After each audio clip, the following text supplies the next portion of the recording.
Welcome to the debate.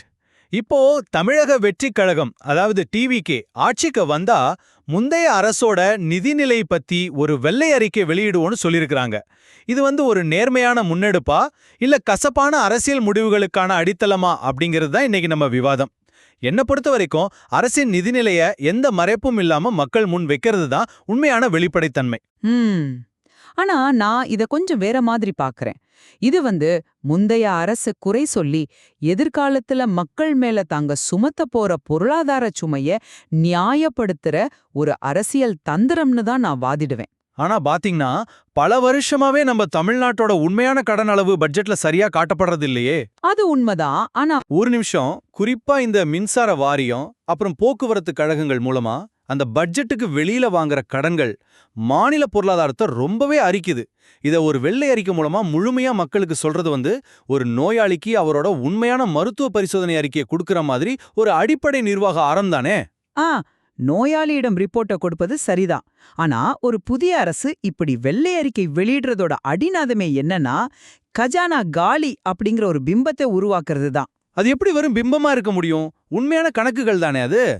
ஏன்னா மக்கள் மனசுல இந்த பிம்பத்தை ஆழமா விதைத்துட்டா, நாளைக்கு வரிகளை உயர்த்தும் போதோ இல்ல அத்தியாவசிய நலத்திட்டங்களை வெட்டும் போதோ ரொம்ப ஈஸியா பழைய அரசு விட்டு சென்ற சுமை இது அப்படின்னு பழிய தூக்கி போட்டுடலாம். இது வெறும் கணக்கீட்டு ஆவணம் இல்ல, இது ஒரு தெளிவான அரசியல் செய்தி. அப்படியென்றால் உண்மையான கடனை மறைச்சு பொய் கணக்கு காட்டி நலத்திட்டங்களை நடத்துறது தான் சரியான பொருளாதார கொள்கைன்னு சொல்றீங்களா? இல்ல, நான் அப்படி சொல்ல வரல. பின்ன எப்படி? மாநில வருவாயில பெரும் பகுதி வட்டி கட்டவே போகுதுங்கிறத மக்கள்கிட்ட சொல்லாம மறைக்கிறது எப்படி சரியான நிர்வாகமா இருக்க முடியும்? கடனை மறைக்க வேணும்னு நான் கண்டிப்பா சொல்லல. ஆனா அந்த தரவுகள் எப்படி பயன்படுத்தப்படுது அப்படிங்கறதுல தான் சிக்கல் இருக்கு. இப்போ ஒரு உதாரணத்துக்கு, அடமானம் வைக்கப்பட்ட ஒரு வீட்டை வாரிசா பெற ஒருத்தர் இருக்காருன்னு வச்சுக்கோங்க. சரி. அவரு அந்த வீட்டை சீரமைக்காம முந்தைய உரிமையாளர் நிறைய கடன் வச்சுட்டு போயிட்டாரு அப்படின்னு தொடர்ந்து காரணங்கள் சொல்லிக்கிட்டே இருந்தா எப்படி இருக்கும்? இந்த வெள்ளை அறிக்கை அந்த மாதிரி காரணம் சொல்ற யுக்திக்கான அடித்தளமா அமைய வாய்ப்பதிகம். டாஸ்மாக் சீர்திருத்தங்கள்னு சொல்லி வருவாயை குறைச்சிட்டு. ஆனா அது சமுதாயத்துக்கு நல்லது தானே? நல்லதுதான். ஆனா அதை ஈடுகட்ட சாமானிய மக்கள் மேலேயே மறுபடியும் வரிய சுமத்துவாங்களே, அதுதான் நான் சொல்றேன். அந்த வாதத்தை நான் ஏத்துக்க மாட்டேன். ஏன்னா வீட்டை அடமானம் வச்சது யார் அப்படிங்கிற விழுப்படத்தன்மை இல்லாம சீரமைப்பு பணிகளை நாம தொடங்கவே முடியாது. ஆனா அந்த சீரமைப்பு நேர்மையா இருக்கணுமே. நேர்மையாதான் இருக்கும்னு நம்புவோம். முதலீட்டாளர்களுக்கும் மக்களுக்கும் மாநிலத்தோட உண்மையான நிதி பொறுப்புகள் தெரிஞ்சா மட்டும்தான் அரசின் அடுத்த கட்ட பொருளாதார கொள்கைகளை அவங்க புரிஞ்சுக்குவாங்க. இலவசங்கள், நலத்திட்டங்கள், இதுல எதுக்கு முன்னுரிமை அளிக்கணும்னு தீர்மானிக்க இந்த தணிக்கை அறிக்கை ரொம்ப முக்கியம்.